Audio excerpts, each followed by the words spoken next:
Mom held her face and said, "There's two yous, Dana, and there always will be. There's the you that you show to other people, the you who goes to school and goes to parties and meets people and talks a lot or a little, dances or doesn't. Then there's the you that you are inside. Now, since you're just a kid, the two yous are much closer together than mine are. You might not even notice the split, but it's there. You're just not smart enough yet to see it. And the older you get, the more that split is going to grow, breaking up the two yous until you hardly recognize the you are when you're out of the house and the you are when you're not. Now, I'm not talking about split personalities here, though, believe you me, they do live separately, the public and the private. To Dana, it looked like a cloud passed across Mommy's eyes inside her head. I think it's the best thing a person can do is to try and keep those two yous as close together as they can. It's hard. It's damn hard. But you gotta try, right? Because if you don't try, one of your yous might get up and do her own thing entirely without permission from the other. I've seen it before. It ain't pretty, Dana.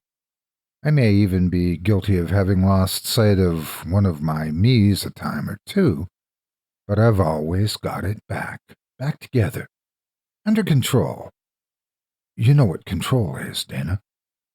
Dana, 5, shook her head no. Control is being the one who says where the two yous go, and who they see, and what they do with their day. That's control. None of this money power shit you're going to hear all about for the rest of your life. Real control is controlling the two yous, the one you show and the one you are, giving them permission. Do you understand what I mean? Dana shook her head no. Mom sighed. Well, it's like I said, you're a kid. Your yous are so close together you think it's all one cuddly person. But mark my words, girl. She tapped Dana's forehead with her fingernail. You are not alone in there. And the sooner you realize that, the sooner you can go about taking control. Now go fetch Mommy something to drink. Dana crawled off the couch and crossed the living room. Mom had scared her good. All that talk about two people inside of her and that word control.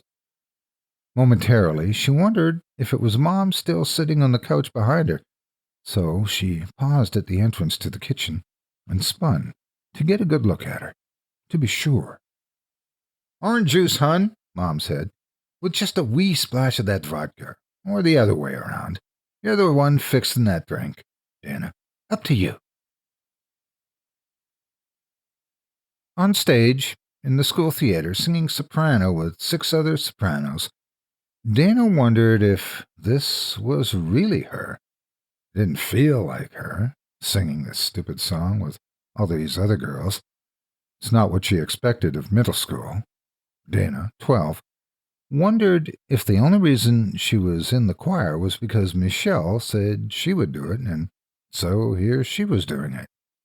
It was very Michelle to join the choir, and the debate team, and the track team, and all that other stuff, but maybe it wasn't really Dana to do it. And yet, here she was. Dana, Mr. Terrence called, waving his hands, the signal for practice to pause. Dana stared back at him, silent. You're not singing. Dana thought she'd been singing. Wasn't she singing? And if she wasn't singing, who was up here on stage instead? Whatever this was, Mr. Terrence, Michelle, 7th grade, it wasn't her. I quit, she said. And the theater was very quiet as she left, as her stupid choir shoes clacked on the wooden stage and echoed all over the place like an exit that was much more dramatic than she was. She was drinking a beer on the front porch with a depressed maniac, wondering what she was doing here. She didn't necessarily enjoy this guy. Yet she'd been coming over every other day for a month, or two. Might have been two. The numbers and time could get confusing when you were on your back, eyes closed, floating down the universal river, letting life take you where it would. When you didn't really make any decisions on your own. When you kind of went along with things and acted a certain way in front of other people, a different way than how you acted at home. "What were you thinking about?" the depressed maniac asked. He had a twinkle in his eye. She shook her head, or maybe it was more of an inside head, like she shook her head without him seeing her do it. "Yeah, nothing." "Nothing," he repeated. Then he laughed real loud, too loud, and part of Dana thought he was making fun of her. But another side of her guessed it was a funny thing to say. Nothing. "I was wondering what I'm doing here," she said. She sipped her beer. The depressed maniac sighed deep. "Oh, shit," he said. "Are we about to have the talk?" Dana didn't know what the talk was. "We could have a talk," she said, but she didn't really want to. "No," he said. He even held up an open palm, like straight out of a book on how to say no with your hands. "We're way too early into this to start defining things." Dana smiled. Define things? She didn't think she could define things if she had the rest of her life to do it. "Look," he said, "if you're thinking we need to start calling each other girlfriend and boyfriend and all that jazz, I don't—" Dana smiled again and hopped off the porch banister. Then she crossed in front of where he sat in the outdoor recliner and took the steps down the grass. There was still some snow lining the streets. "I'll see you," she said, kindly, relieved too. "Hey," the depressed maniac called after her. "Hey, where you going?" Dana turned and waved goodbye.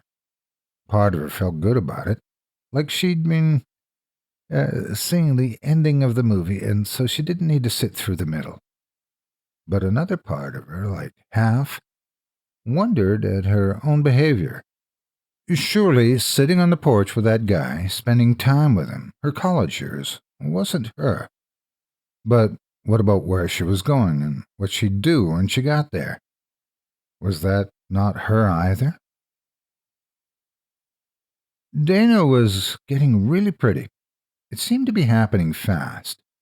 Every time she looked in the mirror, she saw someone who was prettier and prettier than the last time she checked, and more often than not, it was real hard to make sense of the person looking back. So this was her. All right. A pretty woman. 24 years old. She was aging well, as they say, as Mom said, and Mom had aged well, too. So, all right. This was her. And this was who her body was growing into, but it was hard not to impress a nervous smile every time she looked in the mirror, like maybe she was letting the person in the glass know that this wasn't really her. And it was nobody's fault, really. This was just her public her, the visible her, the one she presented to people, the her she showed around the room. But really, she may as well have walked a dog and pretended the dog was her, for how close this blonde woman in the mirror was to being her. She liked this idea, liked the idea of the dog, so she went out and got one. The dog, a golden retriever, was a good one, but he wasn't as simple as everyone said dogs were. It felt like to Dana that over the course of the 4 years she had him, he was the only living thing that had ever noticed another person wedged inside of her. He looked at her funny, with a different shine in his eyes, on the days and in the moments she felt like someone else. Sometimes he even sniffed, like he could smell this other person in the room. Sometimes this scared her, part of her, like half, and she'd smile and shake her head and tell him to get lost, that he was freaking her out, that she should go play with a toy or something, and stop staring at her like he saw someone else in the room, and that someone else was sitting on top of her. Sometimes she'd call her Mom when this happened, But Mom was always out partying with friends, with a new boyfriend, someone, and she'd sound only mostly like herself on the phone, and she'd always ended up whispering the things she didn't want the other people around her to hear. Drunkish whispers. Things like, "I'm fooling everybody in this place," and "They have no idea." Dana would listen to Mom, hear her out, then hang up without ever really saying what was on her mind, what she was thinking about. That the dog she'd had for 4 years was getting more and more skittish, barking at nothing, sniffing the air, and staring at her with this stupid tilted head thing he did, as if asking her a question, as if asking, "Who are you that I live with, and who are you that's sitting on top of her?" Aging well. Yes. Prettier at 31 than she was at 21. Dana imagined it made some people mad, but she just rolled her eyes inward, thinking how nobody has any say in how big their nose is, how wide their eyes, how high their cheekbones. Some days she made herself ugly on purpose. She'd get some grease from the garage and run it up the sides of her hair, pour ketchup under her nose and over her lips, spin around real fast, then look in the mirror again. These were exciting times when she did this, because in those moments the person in the mirror truly looked like someone else, or at least someone other than the person she'd been watching growing outside her for 31 years. Then the phone would ring or the dog would bark, and she would wash her face and get in the shower and clean herself up before returning the phone call or seeing what it was the dog wanted so badly. She met a man in these days. The man liked the dog, and so he asked if he could pet the dog, and Dana said yes, believing she was the kind of person who said yes to questions like these. Then the man stood up and asked what the dog's name was. "He doesn't have one yet," Dana said, smiling. She could tell the man thought she was pretty. "No, did you just get him?" "Oh, no, I've had him for 7 years. How could she know him to name him? The man laughed so hard that Dana wondered if he was going to be okay. Then his eyes settled on hers, and she knew he was going to ask her on a date before he did, and she decided she would say yes before she did. "I don't mean to sound like a crazy person," the man said, "but you are the most beautiful woman I've ever seen. I'm Jason." "Thank you, Jason." Not, "I'm Dana," because who knew? "What's your name? Do you have one?" More laughter, mostly on his end, but Dana laughed too, as it always felt like the right thing to do. She wondered if the man, Jason, felt like he was talking to two people. "My mom named me Dana." "Well," Jason said, "your mom picked out a lovely name." Silence, then. The dog sniffed close to Dana, and she shoved his head gently aside. "Would you like to get a coffee?" Jason asked. Dana smiled. She could feel her high cheekbones lift the corners of her lips, as if her mouth were a marionette, a well-built one. "Yes," she said. Then she pointed to the coffee shop they were standing in front of. "Here, right?" Jason laughed again. He looked surprised. "Well, I didn't mean right now," he said, "but yeah, absolutely. Want to get coffee right now?" Dana didn't know if she wanted to. Maybe a part of her did. The dog sniffed. "Yes," she said. Jason held the door open for her to enter.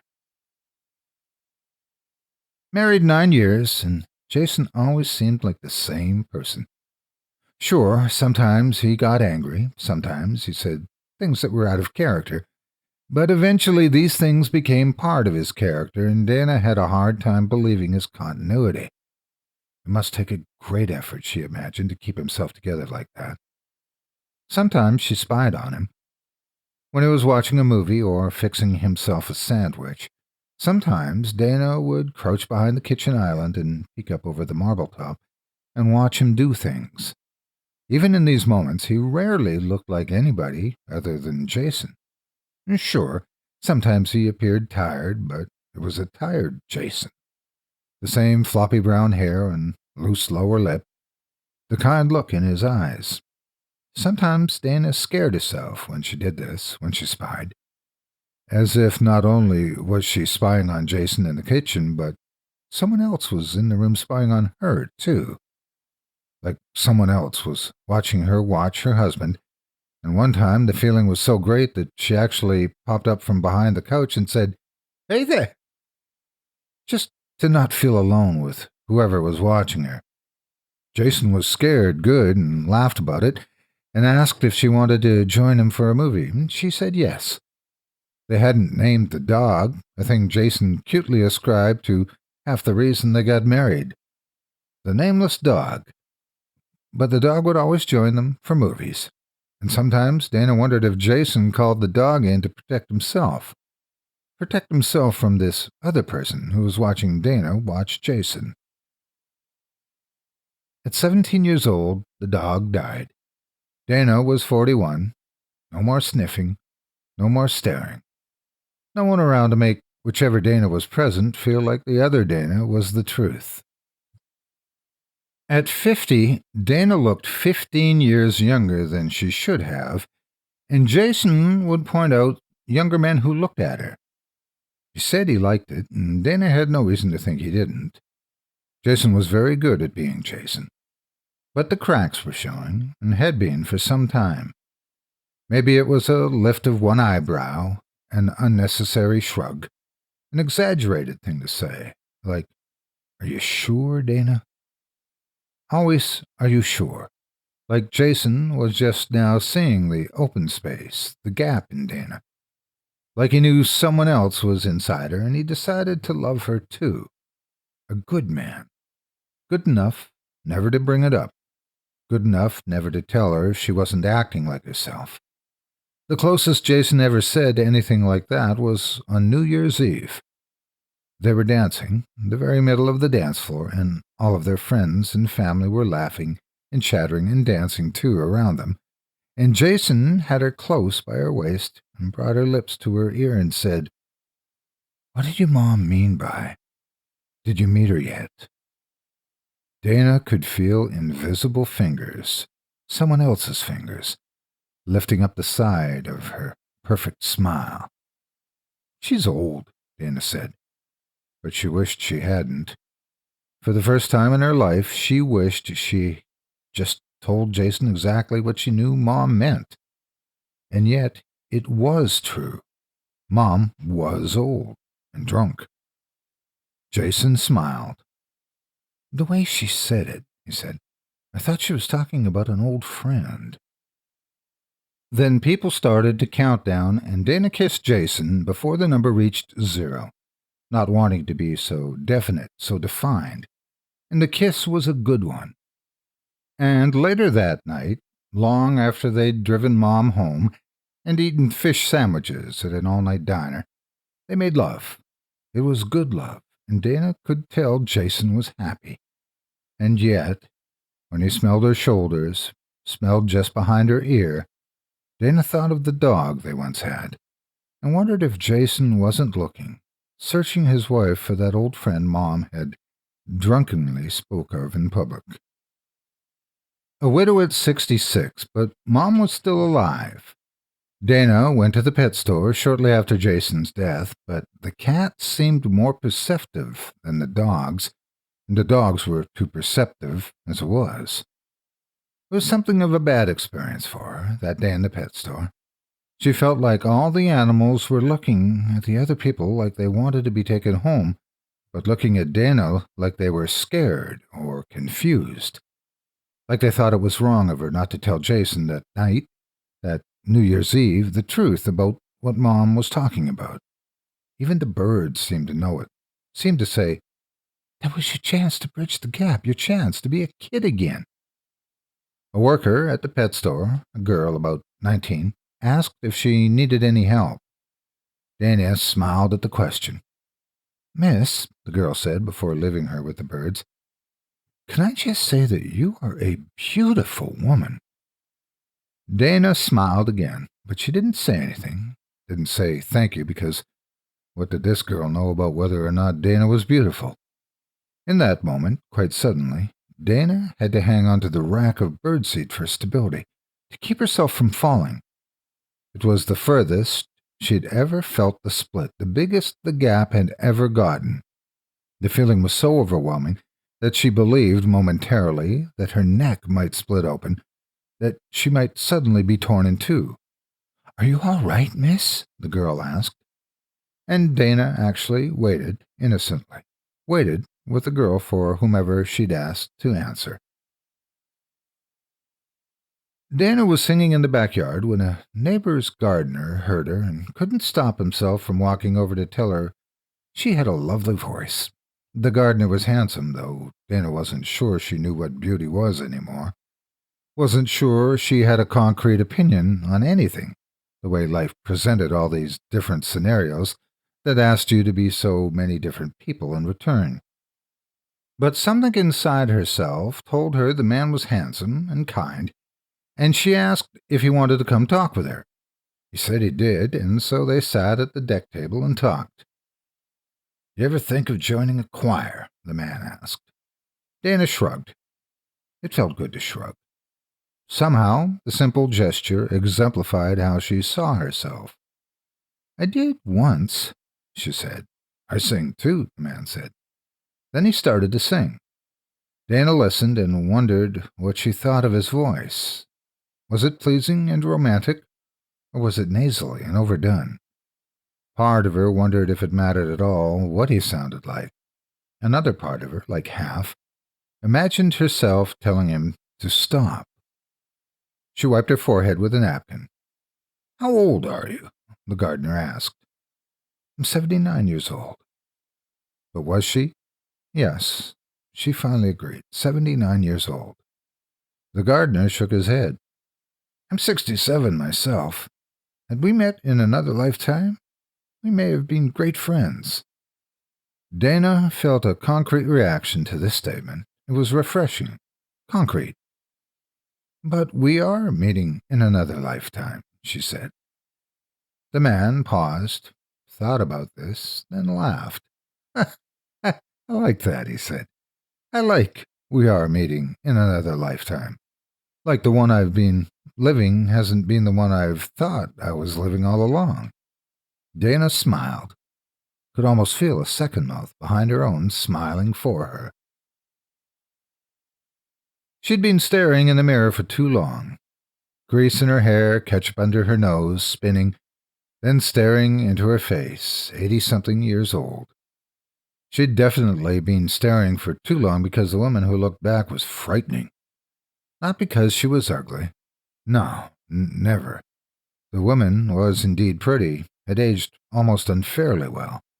What scared Dana was the look in the woman's eyes, as though she was capable of doing different things than Dana was, able to move in a different direction. Might blink when Dana, on this side of the glass, did not. At one point, Dana had to bring her wrinkled hands to her face to stop herself from looking. She was so sure the woman in the glass was about to say something, about to move, even the slightest bit, showing herself completely for the first time. Dana crouched to her knees and ran her fingers through the grease in her hair, wiped the ketchup onto her fingers, and looked at her fingernails. This was good. Better than looking in the mirror. Dana was sure as she'd ever been of anything ever, that if she looked up, she'd see the other woman peering over the edge of the sink, eyes wide, wider than her own. This her, almost mockingly, as her lips moved independently and formed the words, "Have you met her yet?" She was in a hospital bed, and the nurses were very nice. They fawned over her endlessly, and loved the story about never naming the dog. They told her that 99 years was an incredible run. To Dana, it was more fitting than 100. She liked that.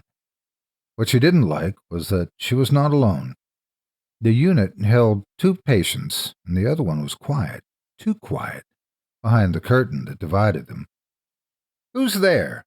Dana called often, and once a nurse told her it was a woman. The nurses helped in this way, helped Dana forget about this other patient, and how the curtain was kind of like a mirror, the way it split two images of two people doing the exact same thing in dying. Maybe because the nurse asked about her childhood, Dana often recalled her mom long after the nurses left the room. "There's two yous," Mom once said, "and there'll always will be. There's the you that you show to other people, then there's the you that you are inside. Now, since you're just a kid, the two yous are much closer together than mine are. You might not even notice the split, but it's there. You're just not smart enough yet to see it. And the older you get, the more that split is going to grow, breaking up the two yous until you hardly recognize the you are when you're out of the house and the you are when you're not.